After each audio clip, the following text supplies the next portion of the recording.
Good evening. I'm Gil Oren of the Summit Football Alumni Association, and welcome to Summit Football 96.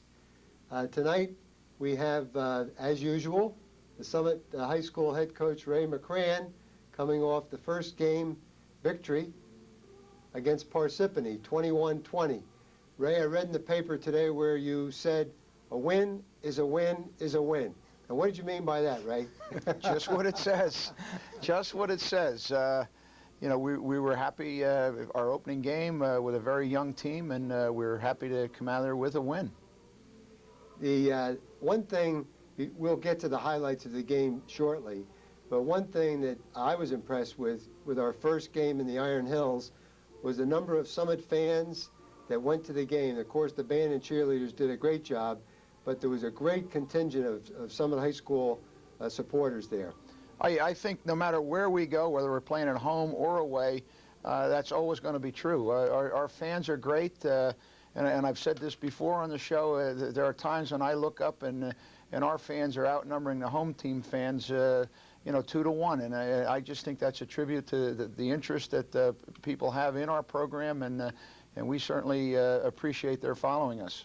Well, for a first game, there were the usual first game mistakes, but there was also a victory and a very exciting one, which we'll get to in a second. But you couldn't do much better in terms of a plot for the fans. I don't know if we want to keep it quite that close. Certainly would have enjoyed a much bigger margin of victory. I think we could have all relaxed a little bit more. There is an old saying, good things must come to an end. And our Hilltopper of the Week guest this week, we really should be Dom Guida week, is Dom Guida. Dom, welcome to Summit Football 96. Thank you very much, Gil. Dom, of course, just finished 25 years plus, Board of Recreation, and it's a pleasure to have you here. Dom, tonight you're on Summit Football 96. Tomorrow night there's a big dinner for you, and on Saturday at halftime at the Morris Hill Summit game, you'll be honored by the Summit community. It must be quite a week for you. It's going to be a great week, Gil. I'm excited about it, but I'm a little bit gnawed. I'm a little embarrassed about it all, to be honest with you. Don't be embarrassed. This is your time to shine in the sunshine, and you deserve every minute of it.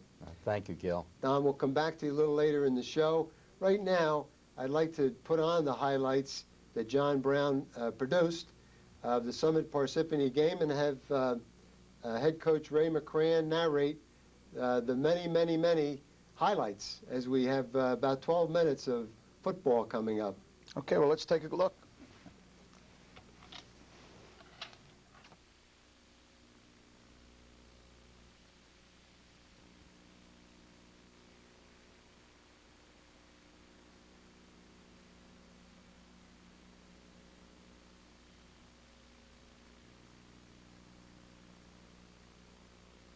First play of our highlights, it's an option play. To the left, and our quarterback, Scott Schroeder, faking to the fullback, and then pitches the ball to John Brown for a big gain. Dom, you've been to a few hundred Summit High School football games, haven't you? Yeah, I guess, Gil. You hit it right on the button. All right, now this is a reverse play where we fake to our tailback and then hand the ball off to our slot back, Joe Mormack, for another good gain right in front of our bench. Now here we are deep on our own territory. We try a play-action pass that's thrown just over the receiver's head, and Parsippany intercepts the football. Now, this is Parsippany on offense. They attempt a play-action pass. Our defense forces the Parsippany quarterback to change his direction and come back across the field, and then forces him to come back again and finally run the ball down the sidelines. That play took about 2 minutes. Well, it certainly, we were chasing him around here. Now we're back on offense, and this is our sophomore fullback, Darrell Anderson, breaking tackles as he runs up the middle. He's a big boy, Ray. Yes, he is. And we're happy that he's only a sophomore. He'll be with us for quite some time. Well, the whole team is rather young, aren't they, Ray? Well, we're young. Yes, we are. And we're just going to have to be patient. Now here's John Brown picking up good yardage off the right side of our line. Ray, this is a night game. Did you practice, have a night game before this Well, first we, one? you know, the best made plans oftentimes fall apart. I originally had 3 night scrimmages planned, and of the 3, we actually only had 1. Now, we bobble a snap on this play, but Scott manages to make the handoff, and John Brown is off on a real big run down to the 3-yard line, where he's eventually knocked out of bounds. John is a junior? John's a junior. I mean, John's had a great preseason, and he certainly stepped up big time in our first game. Now, this is 1st and goal from the 3-yard line. And here you'll see, once again, John Brown's going to take the ball, and he scores our first touchdown of the game and the season on a blast play over the left side of our line. This makes the score Summit 6, Parsippany nothing. Now here's a story. Greg Barth, sophomore. Once again, it's a young man, sophomore Greg Barth, kicks the first of 3 successful extra points. Without those 3 points, Well, we wouldn't be smiling tonight. of course, that makes the score Summit 7, Parsippany nothing. Dom, you've had 4 sons that play for the Hilltoppers, haven't you? Yes, Gil, all 4, and all 4 were not only played, but we're starters. Real I know proud of that. we kick off following the touchdown, and Parsippany gets a pretty good return here and has the ball in real good field position. They've all come back to coaching the program too, haven't they, Dom? Yes, everyone felt it was time to give something back. I know here Parsippany's going to run their fullback, and he runs right up the middle for a real big gain before being tackled by our secondary.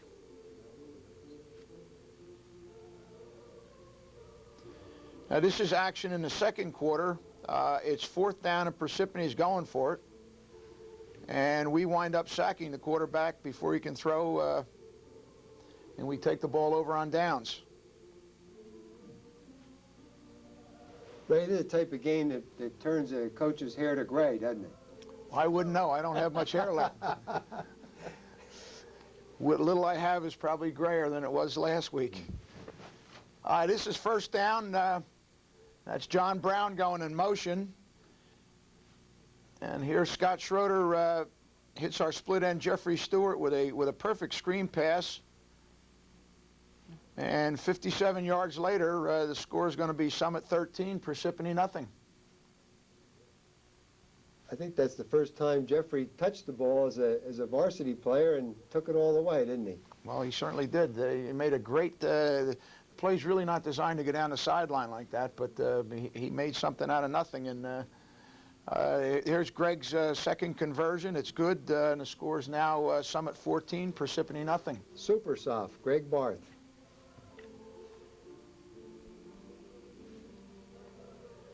Ray, if a play isn't designed to go down the sideline but does and goes for a touchdown, you probably won't complain. We don't say a word. All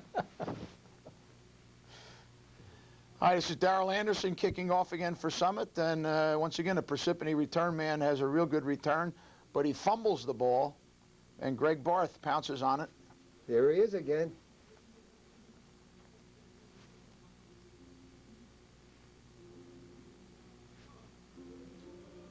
Dom, I should point out you also were a Hilltopper and you played in the late 40s, right? Played in the late 40s. We played in a time with no face masks and no mouth guards and a lot of blood. Here now, we try to get a little fancy here. We start running our sweep play, and then John takes the ball and suddenly throws a forward pass downfield. Now, unfortunately, Parsippany intercepts the pass and takes possession of the football. That doesn't count as a completion, does it, Coach? That counts as an interception.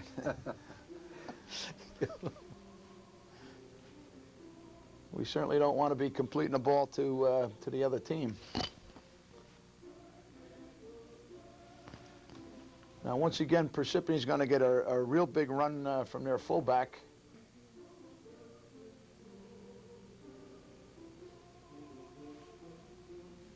And he hits right up the middle, and it's a real big gain for them. He's a good player at fullback. We would find a uniform for him if he lived in our town. Yes, yes, we would. All right, here the Redskins try a play-action pass, but defensive end Darrell Anderson sacks the quarterback for a big loss.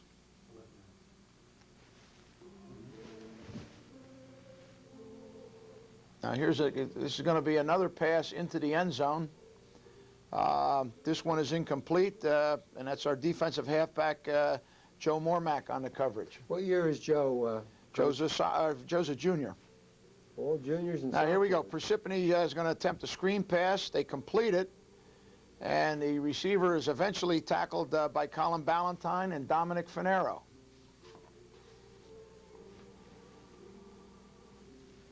Now on this play, Parsippany is going to take another shot at the end zone.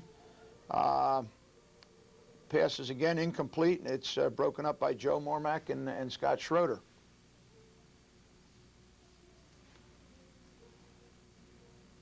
Scott Schroeder being the younger brother of Steve Schroeder. That's correct. Now that was fullback Darrell Anderson hits up in the middle, and he's fighting for extra yardage, and the ball pops loose.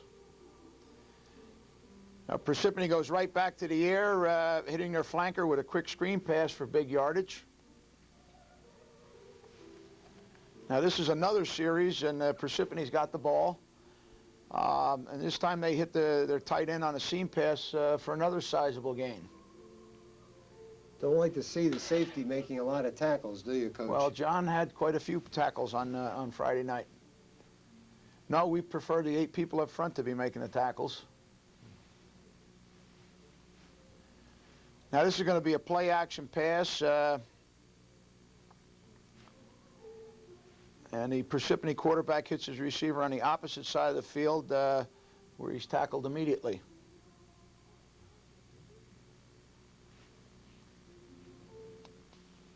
Now this is their fullback going up the middle once again, and he takes the ball down to the 3-yard line.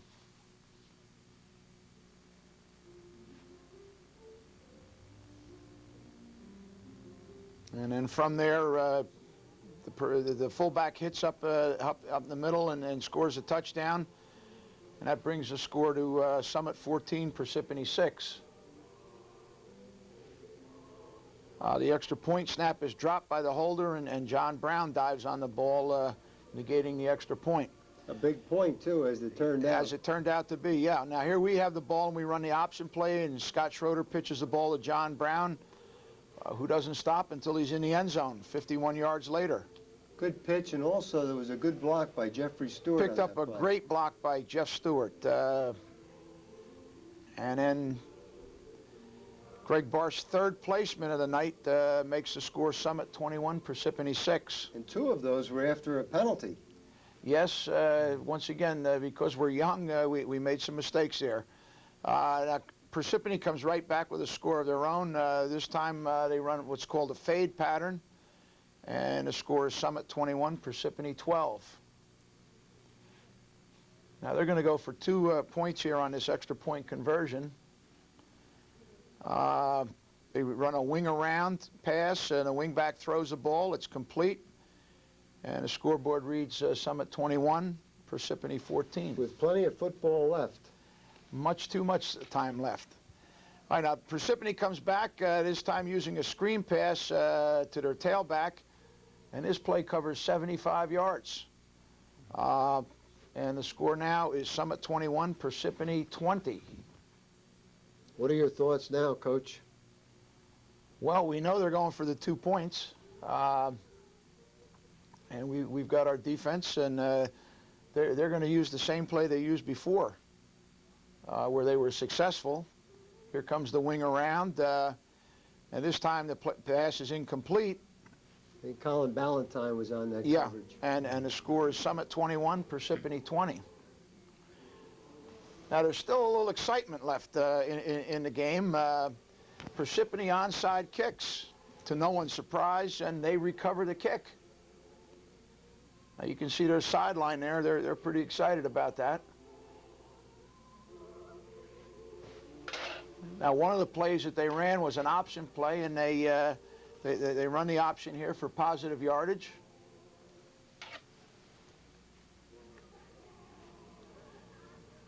Now here they are attempting the counter pass that they've used all night, and it falls incomplete. And of course that was a 4th down, and we take over, and we run the clock out. The final score is Summit 21, Parsippany 20.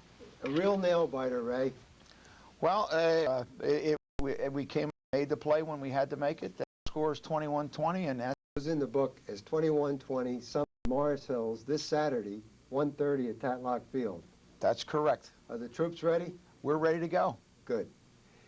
Dom, welcome to Summit Football 96 once again. And one of the first things we like to do with any guest, Dom, is talk about family. I know how important family is to you.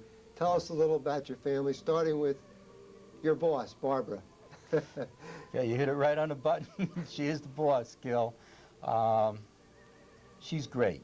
And I mean this as far as my involvement with recreation and sports, of course, with me playing many years ago, and with the football fans. She really is. She knows the game.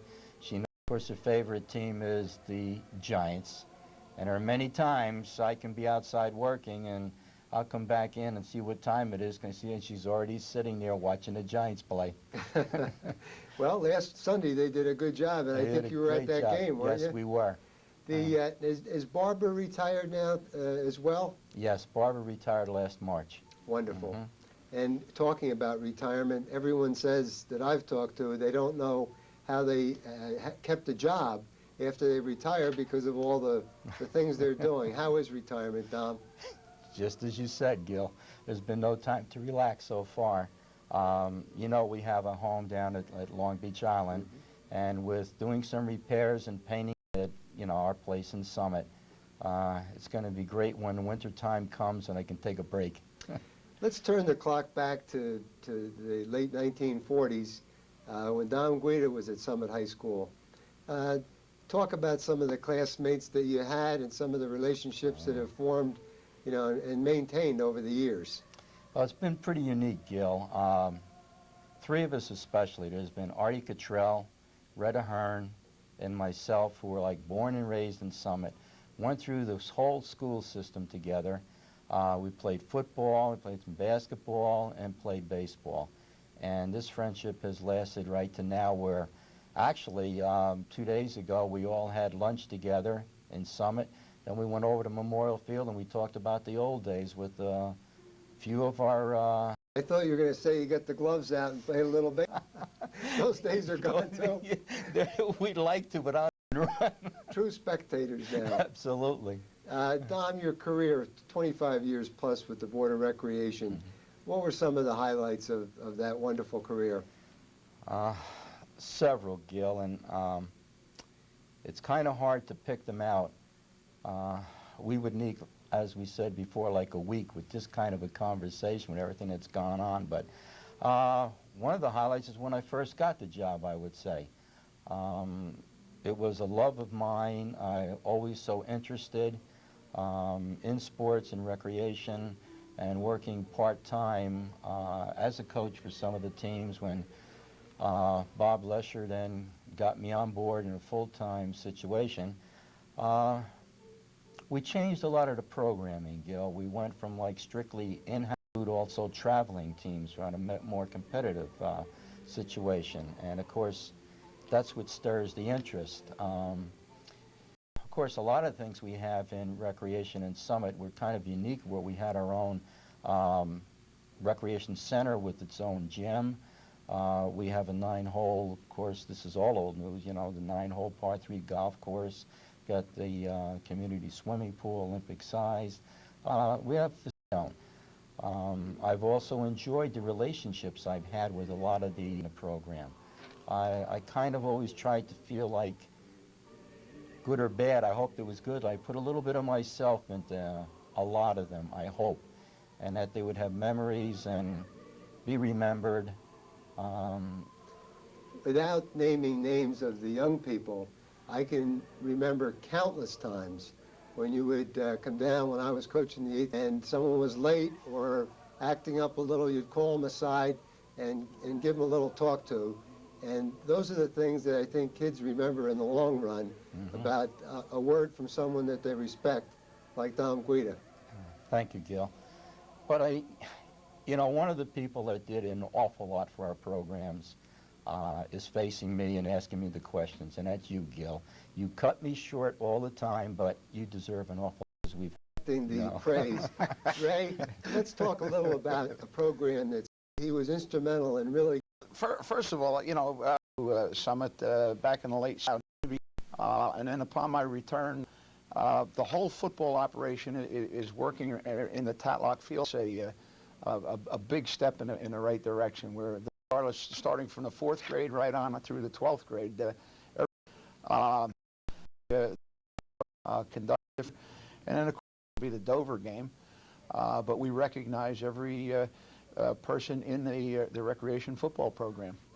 Dom, going back about 25 years or so, I recall that you were instrumental in having a decision made that really got Summit Youth Football launched. Tell us a little about how Summit Youth Football began and that decision that was made that got the program off the ground.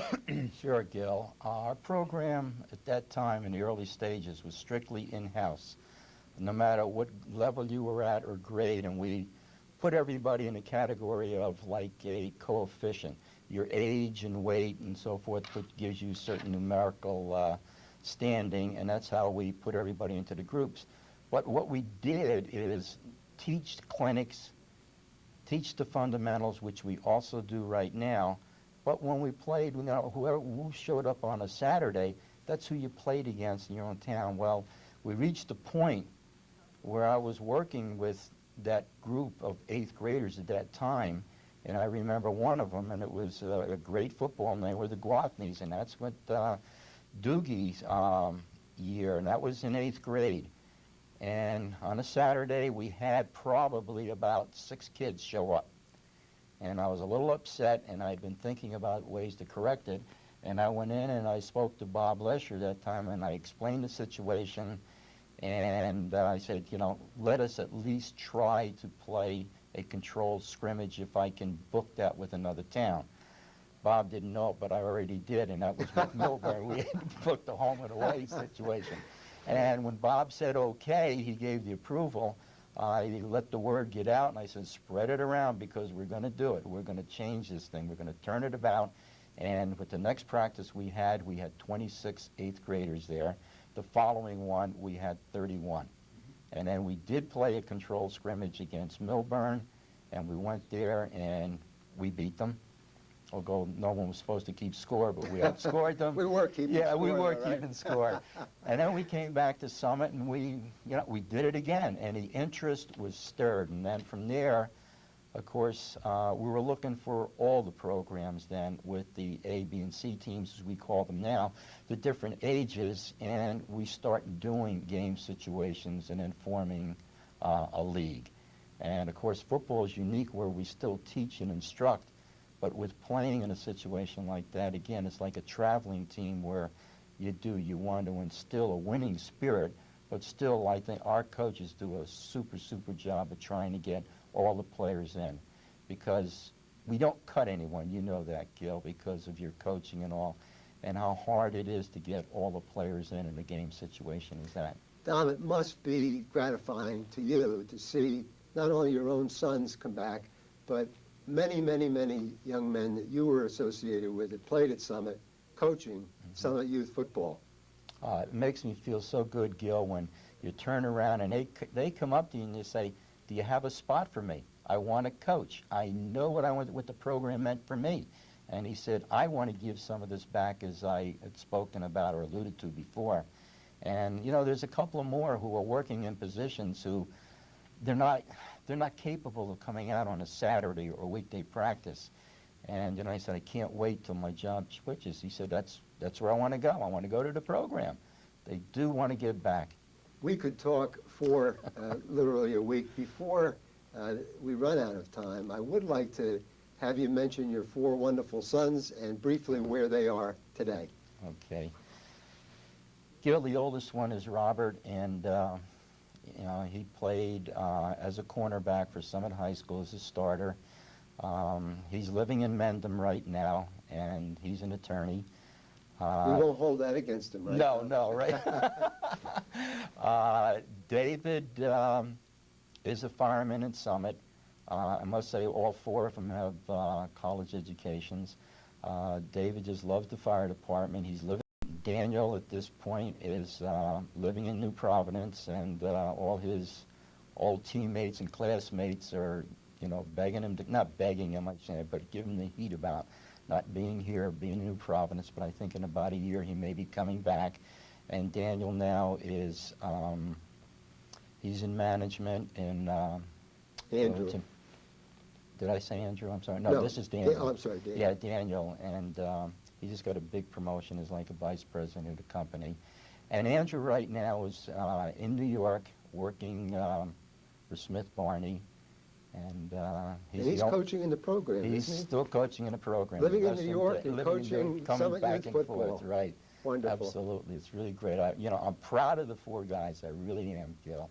Well, Dom, we're proud of you, too. And have a wonderful evening tomorrow night at your retirement dinner.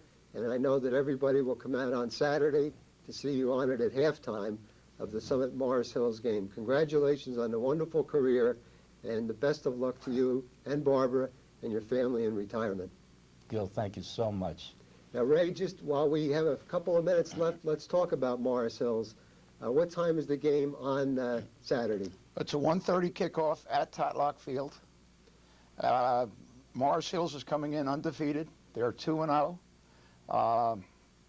Unfortunately I shouldn't say unfortunately, but I'm a little upset with the fact that they only have the second leading scorer in the state. I was sort of hoping when we played him he'd be the top scorer in the state. So we have two real big challenges. One, they've got a real fine football team, and two, they've got an individual on their team who, if we're going to win, we've got to be able to shut him down, and that's the challenge that we have. Great. We invite everybody to come to Tatlock Field this Saturday at 1:30 for the Summit Morris Hills game with Dom Guida honored at halftime. Thank you for tuning in.